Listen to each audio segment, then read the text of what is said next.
If you can't trust me spending every weekend with my ex, maybe we shouldn't be together. That was what my fiancé Adrian said one gray Sunday morning, his tone as casual as if he were discussing grocery lists, not the foundation of our future. Before I continue, don't forget to subscribe to the channel and let us know in the comments where you're watching from. Would you ever accept your fiancé meeting his ex every weekend? I'd love to hear your thoughts. I should introduce myself. My name is Selene Hart, 32 years old, a marketing strategist who has spent the last decade building other people's brands while quietly sacrificing pieces of my own life. People describe me as disciplined, calm, the kind of woman who doesn't make scenes. Maybe that's why Adrian thought I would accept this arrangement. Maybe he believed I'd nod politely, smile at dinner parties, and pretend that nothing was unraveling behind the polished facade of our lives. But I'm not that woman. Not anymore. The first crack appeared months ago. Adrian's phone buzzed at 5:47 a.m. on a Sunday. Who texts at that hour unless they've been thinking about someone all night? I'd stirred, half awake, and reached for his phone out of reflex before realizing what I was doing. The screen glowed in the dark like a neon sign. Can't wait to see you today. It's been too long. D. My hands shook as I set the phone back on the nightstand exactly where I found it. D. Short for Daphne Rowe. His ex. The woman he had once loved enough to nearly marry before me. The woman who, apparently, still had space in his weekends, in his mornings, in his smile. I slipped back under the Egyptian cotton sheets, forcing my breathing steady, pretending to sleep while my mind raced. Minutes later, Adrian reached for the phone as naturally as breathing. I watched through barely opened eyes as a smile spread across his face, the kind of smile I hadn't seen directed at me in months. His thumbs danced across the screen with practiced familiarity. Morning, beautiful. By 6 o'clock he was in the shower, humming. At 6:30 he was standing in front of the mirror in the navy sweater I bought him for Christmas, pairing it with dark jeans and cologne he hadn't worn since our anniversary. For innocent coffee with an ex. Through the mirror I studied his reflection. Every movement was precise, deliberate. He wasn't dressing for me. He hadn't in a long time. This became our Sunday routine. At first I ignored it. Told myself it was harmless. People can be friends with their exes, can't they? But every weekend the ritual grew more elaborate. The calls stretched longer into the night. The excuses grew thinner. And the silences between us deepened until our house felt less like a home and more like a carefully staged set. We had built a picture-perfect life. A Georgian townhouse in Richmond featured in glossy magazines, dinner parties with crystal glasses and vintage wine, whispered compliments about how Adrian and I had it all. What nobody saw was how much of that all was slipping through my fingers one Sunday at a time.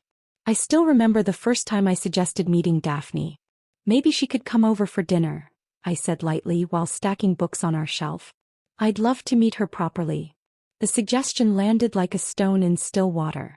Adrian's enthusiasm evaporated. He pressed his lips together, adopting the same expression he used in tense board meetings. She's very private right now. Going through a difficult transition. Maybe once she's more settled. That should have been my first warning. In 4 years together, Adrian had never been protective of anyone's privacy but his own. But I wanted to trust him. I wanted to believe that the man who'd promised me forever wouldn't betray me in the most cliché way possible. So I swallowed my instincts and smiled. But instincts don't stay buried. Little things began to surface. Credit card charges from restaurants in Shoreditch on weekends when he said they just grab sandwiches.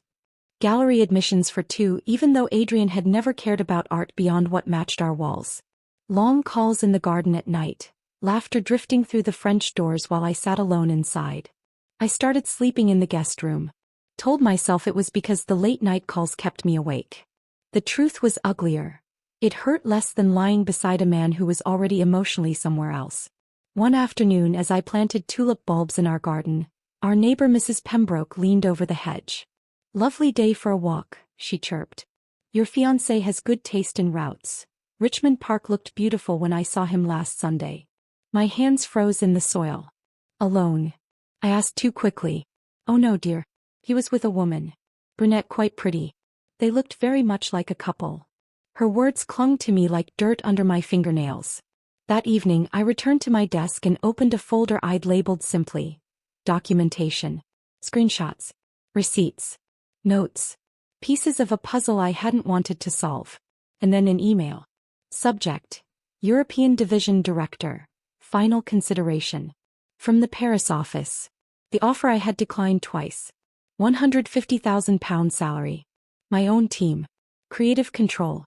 A chance to step into the career I'd dreamed of. All I had to do was say yes. But at that point I still hadn't. I was waiting. Hoping. Pretending. Until Adrian gave me the ultimatum himself. If you can't trust me spending every weekend with my ex, maybe we shouldn't be together. I looked him in the eye. You're absolutely right. That was the moment something in me shifted. I wasn't sure yet when or how, but I knew I would no longer be the woman who swallowed her instincts and smiled. And when the time came, I would do more than just leave. I would fly. The Sunday after Adrian's ultimatum, I began my ritual. Not his ritual. No cologne, no cashmere sweaters, no ex-girlfriend waiting at a cafe, but mine. My ritual involved coffee at the kitchen island, laptop open, phone in hand.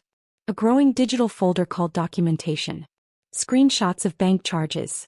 Photos of receipts left crumpled in jacket pockets. Notes of times and dates, texted to myself like coordinates on a map of deceit. And the pieces started to connect. Adrian told me he was meeting Daphne at a quiet cafe near Richmond. I smiled, pretended to believe him. Later I opened our joint bank statement. Lou Bernardine, £180. That wasn't a cafe. That was one of the trendiest restaurants in London, the kind you need to book weeks in advance. The kind of place you go to impress someone, not to drink quick coffee with an old friend. 2 tickets purchased for the Saatchi Gallery. Adrian claimed he was in the park walking off stress. I wanted to believe him. Until I saw the charges. Until I saw Daphne's Instagram post the next day. An artfully blurred shot of a staircase captioned, "Finding inspiration in old places." The timestamp matched perfectly. One night, scrolling through Daphne's portfolio, my stomach dropped. There she was at a gallery opening wearing a little black dress, and my grandmother's pearl earrings. The very earrings Adrian had borrowed a month before, claiming he needed them for a client event. 3 generations of women had passed those pearls down. And there they were, dangling from my fiancé's ex, glowing under gallery lights. I sat in the dark with my phone, staring at the picture until my hands went numb. I started to keep mental inventories. Shirts, scarves, ties. I noticed the Hermes shirt missing, the scarf I'd bought in Paris last year nowhere to be found. When I asked, Adrian barely looked up from his paper. "Dry cleaners," he said. So I went to the cleaners myself. "Nothing of his in weeks, love," the woman said, frowning. "We'd remember." My stomach tightened. By now even our neighbors noticed. One afternoon Mrs. Pembroke leaned over her hedge again, lowering her voice. "Such a lovely couple," she said almost apologetically. "I saw you 2 walking in the park last Sunday." I froze. "I wasn't in the park," I replied. Her eyes widened. "Oh, well, he was with someone. Brunette. Camera around her neck." They looked close. Daphne. Always Daphne. Wasn't just suspicion anymore. It was evidence. Proof stacking up like bricks in a wall I couldn't climb over. But still, part of me wanted to be wrong. Wanted some logical explanation that would make all of this disappear. So I confided in my friend Maya. "Am I imagining this?" I asked over lunch. "Maybe it really is just friendship." Maya raised an eyebrow.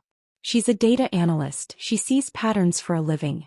"Selene, people don't wear cologne and Hermes shirts for coffee.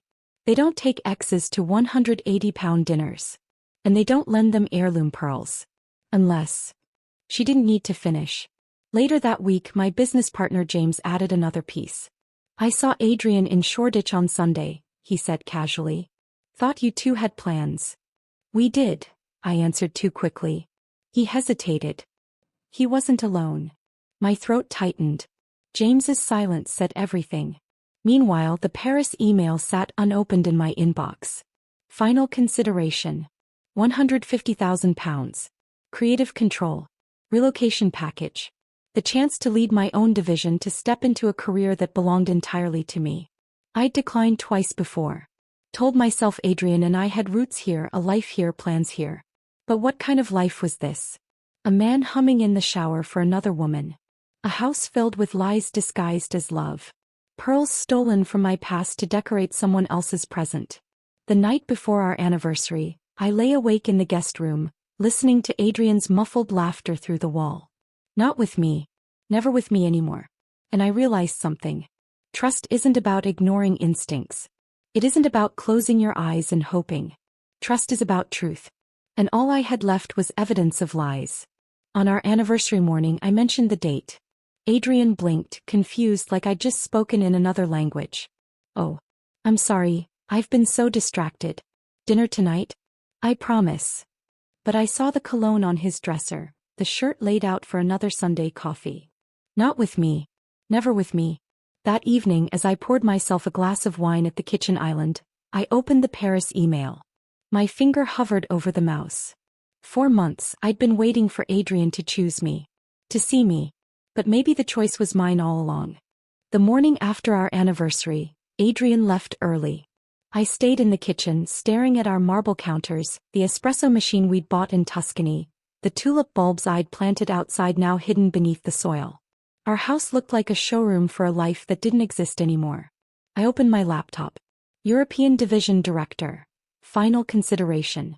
My finger hovered, then clicked. For the first time, I didn't delete it. The offer was extraordinary. £160,000 salary.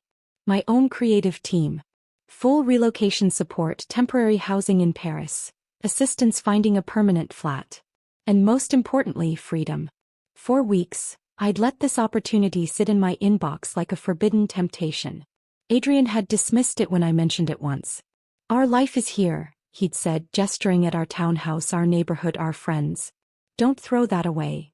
But what exactly was I preserving? A life built on lies. A fiancé who forgot our anniversary because he was too busy humming for another woman? That morning, I opened a blank email and typed the words. I'm ready to accept the role. Then I stopped. I couldn't bring myself to hit send. Not yet. Instead, I began preparing. Small things at first. Cleaning out drawers. Gathering important documents. Quietly moving personal files to my laptop's encrypted drive. When Adrian asked why I was reorganizing, I smiled and said, just spring cleaning. But spring cleaning doesn't involve transferring funds into separate accounts, does it? Maya helped me. Over late-night phone calls, she coached me like a strategist. Build your exit like a campaign, she said. Messaging, timeline, logistics. No emotion. Just execution. So I made list. Legal. The townhouse deed was in my name alone. I'd bought it before we got engaged. Financial. Our joint accounts could be split easily, but I'd already opened a new one in Paris. Personal. My grandmother's pearls went into a safe deposit box, this time under lock and key. Every item I checked off felt like reclaiming a piece of myself.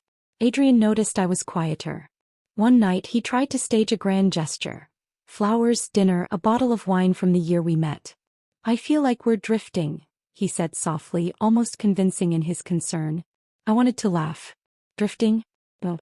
Drifting implies both people move with the current. He had leapt into another river entirely, and I was just now realizing I didn't have to drown in his absence. I've just been busy with work, I said instead, my voice neutral. He smiled, relieved. A man who believed his performance had worked. But I had already booked my flight. A one-way ticket to Paris, departing in 3 weeks. I hadn't told him. Not yet. The following Sunday he emerged in that same navy sweater, cologne clouding the air. Going out again? I asked, voice calm, steady. Coffee with Daphne. You know how fragile she's been. I nodded. Of course. But inside something hardened. Fragile. That word again. As if this woman who'd survived New York's art scene couldn't handle life without Adrian's hand-holding. As if I was supposed to accept being abandoned every weekend for the sake of someone else's fragility. That afternoon I sat at my desk and typed. Dear Etienne. Thank you for your patience with my decision-making. I'm ready to accept the role. Could we discuss transition logistics and start dates? I read the words 3 times, my hand trembling on the mouse. Then with one deliberate click I hit send. The reply came faster than I expected. Brilliant news. Can you start in 3 weeks?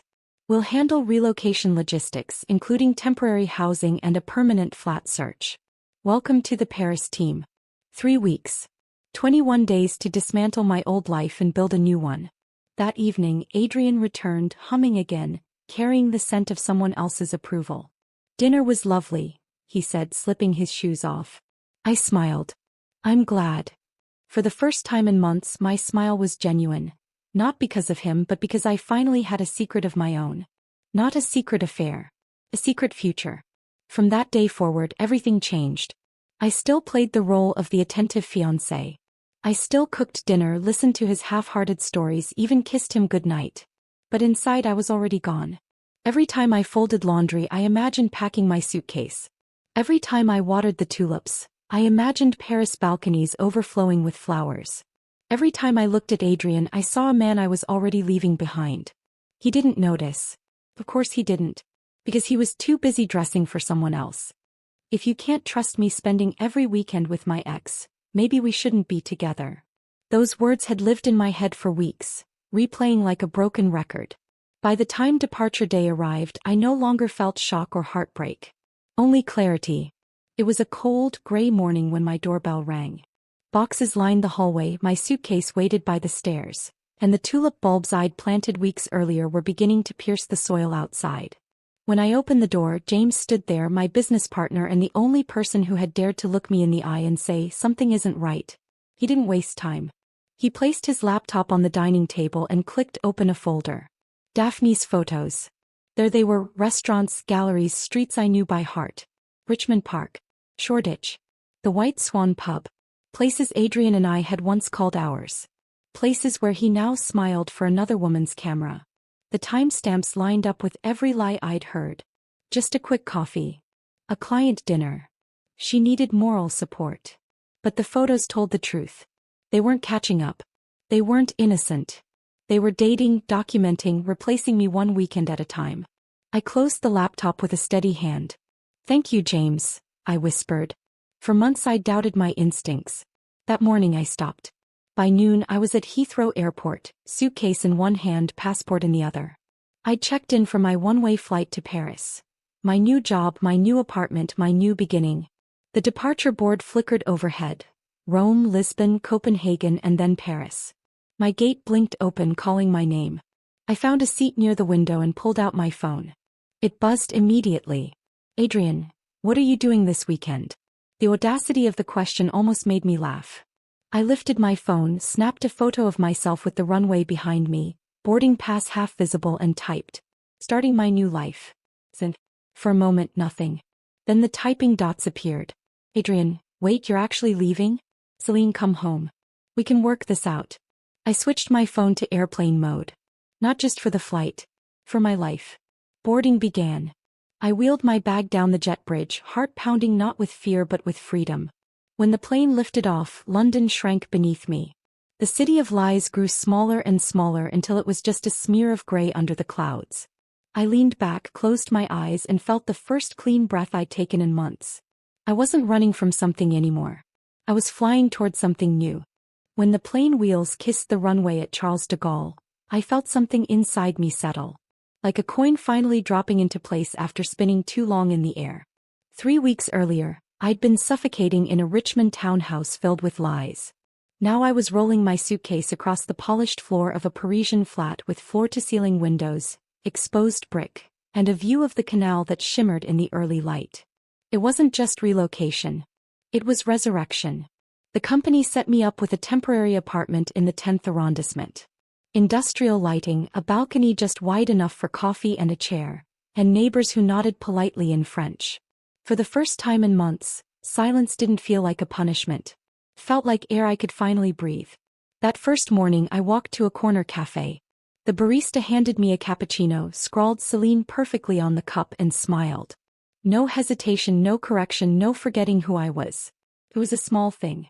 But after months of being invisible in my own life, it mattered. Work came alive in a way I hadn't felt in years. Etienne Moreau, my new VP, welcomed me into a team of designers and strategists hungry for direction. They listened when I spoke. They leaned in during presentations. Within 2 weeks, I'd introduced a campaign that lifted client retention by 30%. The applause at the Monday meeting wasn't polite. It was real. And when Etienne clapped me on the shoulder and said, "This is why we fought to bring you here," I almost forgot to breathe. Because for months, I'd been told I was ridiculous, overreacting, insecure. Now I was brilliant. Capable. Enough. But freedom doesn't erase memory. It reshapes it. Every evening I'd walk along Canal Saint Martin, watching couples laugh over wine, listening to street musicians play violins by the bridges. I'd think of Adrian humming in the shower for someone else and feel nothing. Not pain. Not anger. Just distance. Until one night my phone buzzed with a name I never expected. Daphne Rowe. Her message was simple. Think we should talk. No cameras. No games. Just truth. For a long time I stared at the screen, unsure whether to laugh, cry, or throw the phone into the canal. This was the woman who had worn my pearls to gallery openings, the woman whose photos mapped the slow dismantling of my life. And yet, something about her tone felt stripped of performance.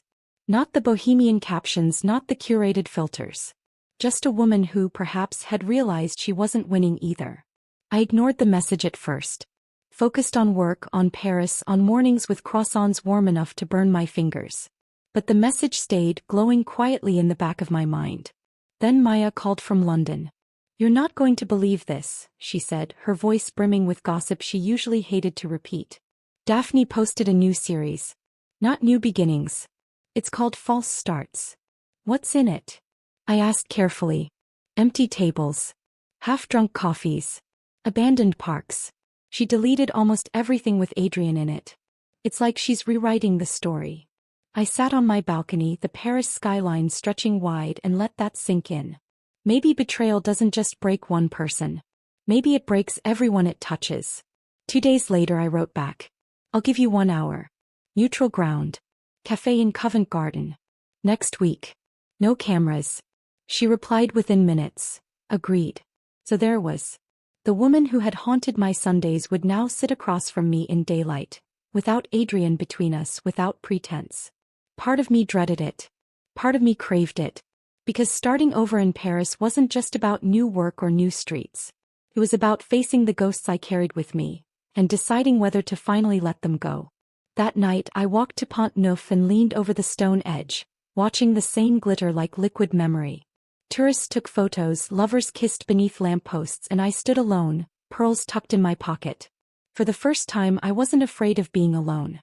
I was afraid of who I might become if I didn't claim the life waiting for me. And Paris, loud, messy, beautiful Paris, was teaching me how. Covent Garden is always a little theatrical, even at noon on a weekday. Street violins threaded between conversations, cups clinked, a red scarf flashed past like punctuation. I chose a corner table that gave me the door in the street. If I was going to face a ghost, I wanted light and exits. She arrived without the costume. No vintage band tee, no artful disarray. Daphne Rowe wore a gray sweater, hair pulled back, no statement earrings. She looked like someone who'd slept very little and decided to tell the truth anyway. "Thank you for meeting me," she said, fingers wrapped around a cup she hadn't tasted. "I have 1 hour," I said. "No cameras, no captions." "No cameras," she repeated and slid a small black hard drive across the wood. "This is yours to copy or to throw away. Raw files. Timestamps. Screenshots. Messages. Everything." I didn't touch it. "Why?" Her laugh was short and humorless. "Because he triangulated us like a hobby. Because I believed him when he said, soon. Because I realized I wasn't the woman he loved or the villain in your story. I was." She searched for a word and found the right one. "A weekend." The word landed with surgical accuracy. For a moment the cafe tilted and then corrected. "I wore your pearls," she said quietly. "I didn't know they were yours." He said he bought them. When I saw the reflection in a photo later, the clasp, I recognized it from an old London dealer's listing. He lies easily. He likes women to look like proof he's winning. "Winning what?" I asked. "Attention," she said. "An audience. A mirror." Her hands shook, she put them flat on the table. "I'm not here to ask for forgiveness. I'm here because I don't want to be the reason you doubt yourself again. He told me you were controlling. He told you I was fragile. He needed us both to be something convenient." I finally took the drive. It was heavier than it looked. "Will it hurt to open this?" I asked. "Yes," she said. "And then it will stop hurting in the old way." We sat in the kind of silence that isn't empty. It's a bridge. When she spoke again, her voice had sand in it. "I ended it," she said. No dramatic scene. I just sent him a message, "Don't call." Then I started the false start series. It wasn't about him. It was about every room that promised a story and gave me a rehearsal. I thought of the Sunday shadows in Richmond Park. Of receipts. Of the word fragile used like a key to someone else's door. "I'm sorry for my part," she said. "I can't fix what I helped break. But I can stop trying to make art out of it." Something in my chest loosened. Not forgiveness. Those mechanics take their own time. But permission. To put down what wasn't mine to carry anymore. I stood. "Take care, Daphne." "You too," she said, and for once there was nothing staged in her face. "Paris looks good on you." Outside, London felt like a city I used to live in. The violinist changed songs. Pigeons edited the square with their soft insistence. I slipped the hard drive into my bag and didn't check my phone. I didn't need anyone else's narrative to validate my own. Back in Paris, I plugged the drive in. Not to savage myself with detail, but to quiet the last technicality of doubt. Files opened with the factual delicacy of an autopsy. Dates, times, geolocation. The first Sunday I'd felt something split inside me. The anniversary he'd promised to remember. The gallery opening with my pearls. Every denial annotated by data. It took an hour to confirm what my body had known for months. When I ejected the drive, the room sounded different, like the heater had finally stopped its slow, maddening rattle. I didn't post anything. I didn't forward a single image. I sent one email, to my solicitor, with the subject line closure and 3 bullet points. Property disposition, ring insurance, no contact terms. The reply came back in precise legal language that felt like blessed housekeeping. Pack up the past, label it correctly, put it on the curb for collection. I mailed Adrian one letter. Short, professional, witnessed. No accusations. No adjectives. Just what would happen next and when. His response arrived as I knew it would. "We should talk. You're overreacting. You're not being reasonable." Old scripts, same handwriting. I didn't reply. I didn't block him out of pettiness. I muted him out of mercy, mostly for myself. When every notification is a trapdoor, you stop building rooms above them. On a Sunday morning, I ran along Canal Saint Martin while the city stretched and yawned, and nobody asked me to negotiate my dignity. I passed a florist setting out buckets of tulips and bought a bunch the exact color of first light. I set them in a glass on my table and texted Maya a photo. "They open even if you're not watching." Maya said. When the house in Richmond finally closed, the funds arrived with the soft digital chime of possibility. I cried, not for what I'd lost, but for the woman who stayed long after she knew the door was unlocked. Grief is loyal even when it has bad aim. Sometimes you have to teach it a new target. One evening, as Blue Hour stitched itself across the Seine, Etienne sent my keynote draft back with a single note. More Selene. Less strategy. I rewrote the opening to say what I'd been avoiding. We spend years optimizing campaigns to make strangers believe in brands. The work that changes us is the campaign we finally run on our own life. I hit save and felt the file click into place. My name on the deck wasn't borrowed significance anymore. It was a nameplate on a door I had unlocked from the inside. A week later, my phone buzzed with a photo message from an unknown UK number. For a heartbeat, the old dread tried to lace its shoes. The image loaded. A small front garden, soil the color of tea, and a precise row of tulips. Mine, open like a chorus line. The caption read only, "They made it. Pembroke." I laughed out loud in my kitchen, alone and not lonely. London was doing fine without me. So was I without London. Tulips, women, both bloom when it's time.